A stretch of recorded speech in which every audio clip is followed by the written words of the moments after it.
हमें जाए। और हम इसी सिचुएशन की अभी थोड़ी देर पहले बात भी कर रहे थे ना कि सर्कल इस पर्टिकुलर एरिया से दूर जाए उसकी प्रोबेबिलिटी बहुत हाई और ऐसे में वो स्क्वाड फर्स्ट जरूर सकती है। लॉबस्टर और रैडफी वहां से निकलने की कोशिश करते हुए जस्टिन टाइटंस वो एक ब्लेसिंग इन डिस्गाइज साबित हुए उस पर्टिकुलर टीम के लिए। और अब आप देखिए व्हीकल लेकर के सीधे सर्कल के सेंटर की तरफ जाने की कोशिश है। एक रिज यहाँ पर मौजूद, बट क्या वो इनफ रहेगी, क्या ये कवर इनफ रहेगा उनके लिए, वो एक सवाल जरूर रहने वाला है। दूसरी तरफ जॉनथन, उन्होंने ईवल को स्पॉट किया, वो फिनिश कंफर्मेशन निकाला। अफू वो भी इस मुकाबले से बाहर और इसी के साथ ईवल स्क्वाड का समापन इस मुकाबले से। जी हाँ, और इस पूरे लॉबी के अंदर सरजलाई एक लौती टीम है जो जोन के बाहर ब्लू का जो डैमेज है वो भी लेते हुए जल्दी उनको जोन के अंदर निकलना है। चलिए फाइनली ब्लू जोन को पीछे छोड़ा, अभी भी वो जोन के अंदर नहीं पहुंचे, पर हेक्टर वो तो बहुत पीछे रह गए अपनी टीम से। बाकी जो प्लेयर्स थे वो अभी भी पावर ग्रिड के दूसरे हिल्स के साइड पर मौजूद हैं। पर सरजलाई किंग देखिए एक आस उनके अंदर मौजूद है कि ये बग्गी उनको जोन के अंदर तक पहुंचा कर जाएगी, पर वो बग्गी को उन्हें छोड़ना पड़ा। पर इसी बीच जैप उनका एलिमिनेशन हुआ है और जतिन हंटर्स अपने एक खिलाड़ी को गंवाने के बाद एक फिनिश निकाला है, जोन के एज तक पहुंचे।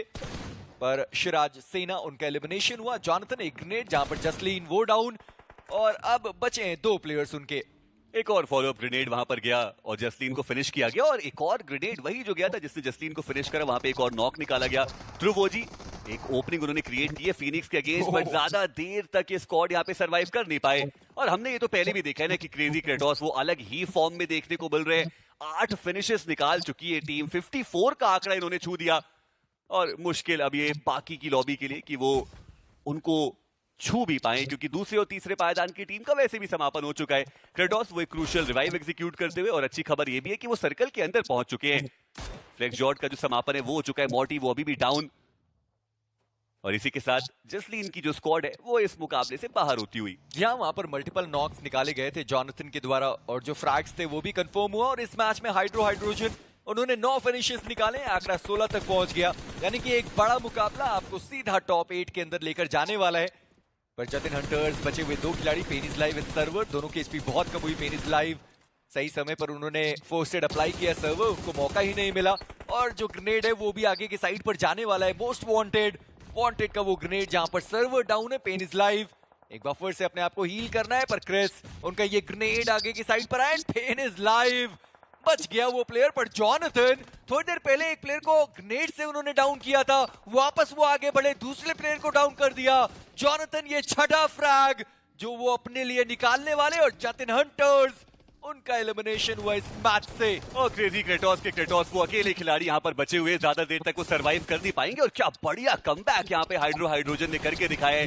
देखिए आखिरी मीरामार जब होता है तो ये टीम वैसे भी कुछ अलग किस्म का जो गेम प्ले है वो दिखाती है, और ये आज के दिन का आखिरी मीरामार है, और यहाँ पर जो प्रदर्शन है वो अभी तक तो बढ़िया, बट अब ऐसा लग रहा है कि थोड़ा फंस से चुके हैं कि उलमाओं को क्या वहां पर रिवाइवल मिल पाएगा, वो भी एक सवाल जरूर रहने वाला है। हाइड्रो और जेली वो सर्कल के अंदर पहुंच जरूर चुके हैं, और हाइड्रो वो अभी भी एक ऑफ गार्ड एंगल वहां पर क्रिएट करके बैठे हुए हैं। मौका है उनके पास कि वहां से वो कवर फायर्स जो है वो प्रोवाइड करे, और उन स्मोक्स के बीच में जॉनथन वो उस रिवाइवल को एग्जीक्यूट करते हुए। पर जिस चीज के बारे में हम चर्चाएं कर रहे हैं कि हेक्टर के पास वो बढ़िया मौका है इस मुकाबले को चिकन डिनर में कन्वर्ट करके जाने का।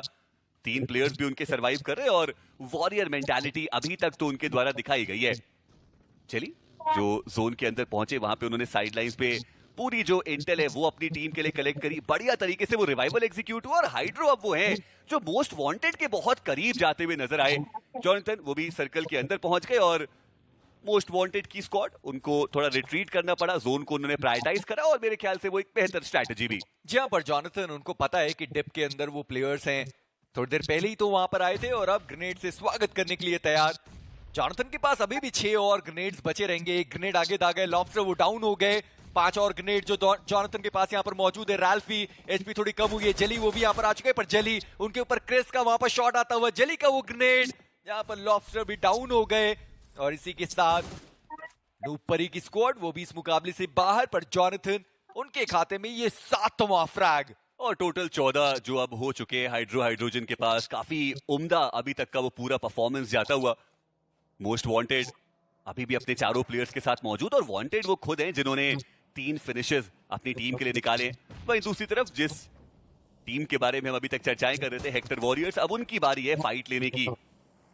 जॉनसन वो अपनी टीम से सबसे आगे है और बाकी के 3 प्लेयर्स जो हमें देखने को मिल रहे हैं हेक्टर वॉरियर्स की, वो अभी भी थोड़ा कन्फाइंड स्पेस में मौजूद है। हालांकि अच्छी बात यह है कि जो इंटेल है वो उनके पास बेहतर मौजूद, वांटेड एक ग्रेनेड उनके हाथ में, बट वो खिलाड़ी पीछे की तरफ चला गया और अब थोड़ी स्टेलमेट सिचुएशन यहाँ पे जरूर बनने वाली है।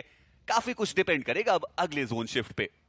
लेकिन मुझे लगता है अब तो सब सर्वाइवल गेम थोड़ा ज्यादा खेलने वाले हैं, क्योंकि अभी तक हेक्टर वॉरियर्स उन्होंने तो बिल्कुल ही सर्वाइवल गेम खेला है, ज्यादा फाइट उन्होंने किसी से ली नहीं है। हेक्टर ही हैं जिन्होंने वो 3 फिनिशेस निकाले और वही 3 फिनिशेस उस टीम के पास हैं। जॉनथन डैमेज उनको बहुत पड़ा है, वांटेड कोशिश करी गई उनकी तरफ से, पर जैसे हम कह भी रहे हैं कि अब थोड़ा सर्वाइवल गेम ज्यादा होने वाला है। इक्का दुक्का जो प्लेसमेंट पॉइंट है वो ज्यादा मिलेंगे। जो चिकन डिनर लेकर गया वो 10, फिर 6, फिर 5, पर इसी बीच फ्रैगर उन्होंने एम बॉट को देख लिया है। एम बॉट डाउन है, रिवाइवल के लिए वहां पर डियोनिसिस मौजूद है और ऐसा लगता है कि रिवाइवल में उतनी मुश्किलात तो नहीं होनी चाहिए क्योंकि हेक्टर है वहां पर कवर फायर प्रोवाइड करने के लिए। पर मोस्ट वांटेड चारों प्लेयर्स 4 अलग अलग दिशाओं में, और ऐसा लगता है कि पूरा जोन उन्होंने घेर कर रखा हुआ है। चलिए सर्कल का अगला शिफ्ट, मोस्ट वांटेड वो भी जोन के अंदर और हाइड्रोजन वो भी जोन के अंदर, पर हेक्टर वॉरियर्स वो एक टीम जो जोन के बाहर।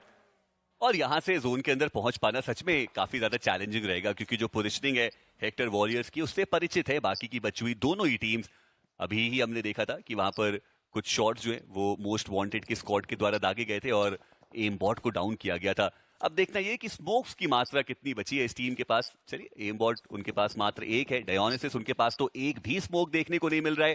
हेक्टर क्या उनके पास कोई स्मोक मौजूद है, वो एक सवाल जरूर बीकर लेकर के आगे बढ़ने की कोशिश, बट बिना स्मोक के अगर आप आगे जाएंगे तो चिंता का विषय आपके लिए बहुत ज्यादा रहने वाला है।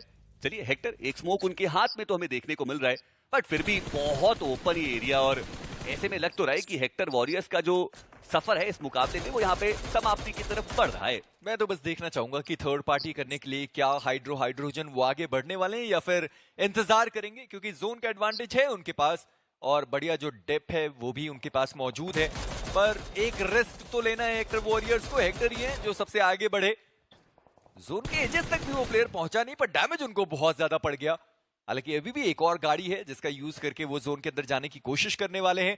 हेक्टर वो आगे के साइड पर आए, थोड़े और स्मोक्स डाले गए और हेक्टर ने पूरा जो ध्यान था वो अपने ऊपर खींच लिया और बाकी जो 2 प्लेयर्स थे उनको मौका मिल गया कि वो डिप में जहां पहले स्मोक डाला गया था वहां पर वो पहुंच पाए, पर हेक्टर वो नहीं पहुंच पाए। क्यों लमाओ उन्होंने वो नॉक निकाला, हालांकि डोप थे जिन्होंने वो फ्रैग कंफर्म किया है, पर अब हर जगह से वो जो ग्रेनेड्स हैं आने वाले हैं और इसी के साथ डियोनिसिस एमबॉट दोनों प्लेयर्स बाहर हुए।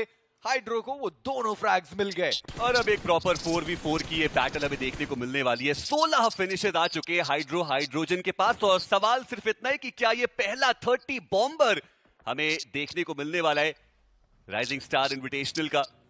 जेली उनको पता है कि सामने के जो प्लेयर्स है वो मौजूद कहां पे है। हालांकि अगर हम मोस्ट वांटेड के स्क्वाड की बात करें तो सेंट्रल एरिया ज्यादा उनके पास मौजूद है। अगर ये सच में एंड जोन्स की तरफ जाती है फाइट तो उनके पास एक एडेड एडवांटेज यहां पर हो सकता है। ओपनिंग क्रिएट करनी पड़ेगी और ये बढ़िया पोजीशनिंग दोनों ही टीम्स के पास मौजूद। जोन का शिफ्ट आया है और अब जो हाइड्रोजन से वो बिल्कुल साइड लाइंस पे आ चुके हैं और ऐसे में ओपनिंग क्रिएट करनी ही पड़ेगी। ये बड़ी स्प्रे जेली का हेड कनेक्शन भी वहां पे आया। आप हाइड्रो को देखिए किस प्रकार से वो अपनी टीम के लिए स्पेस क्रिएट करना चाहते हैं, बट बहुत ओपन में वो चले गए। जो बाकी के प्लेयर्स है वो भी उतनी सही टाइम पे वहां पे आ नहीं पाए और ऐसा लग तो रहा है कि थोड़ा थ्रो सा यहां पर हो गया। 3 प्लेयर्स डाउन है, जेली बचते एकमात्र खिलाड़ी और वो भी एकमात्र एचपी पे। या और वो ग्रेनेड आया और सही समय पर वो जो फर्स्ट एड था वो लग गया। पहले फर्स्ट एड लगा और उसके बाद वो ग्रेनेड आया, अदरवाइज उस ग्रेनेड से ही वो प्लेयर डाउन होता। पर वांटेड मोस्ट वांटेड